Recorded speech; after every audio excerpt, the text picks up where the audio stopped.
रात के 2 बज रहे थे। असीम अपने कमरे में अकेला था, फोन पर रील स्क्रॉल कर रहा था। अचानक उसका फोन रिंग हुआ, अननोन नंबर। उसने उठाया, हेलो। कोई जवाब नहीं, सिर्फ सांस लेने की आवाज। फिर एक हल्की सी बच्ची की आवाज, पीछे मत देखना। असीम घबरा गया, हंसने लगा, कौन है बे, मजाक मत कर। Call cut.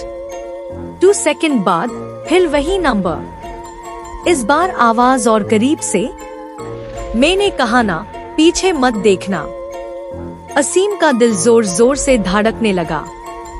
उसने फोन का फ्रंट कैमरा खोला अपने पीछे देखने के लिए। स्क्रीन में सब ठीक लग रहा था। फिर अचानक उसके बिल्कुल पीछे एक चेहरा नजर आया, सेफ आंखें, बिना लिप्स के मुस्कुराहट। स्क्रीन ब्लिंक हुई और चेहरा अंदर से बाहर आया।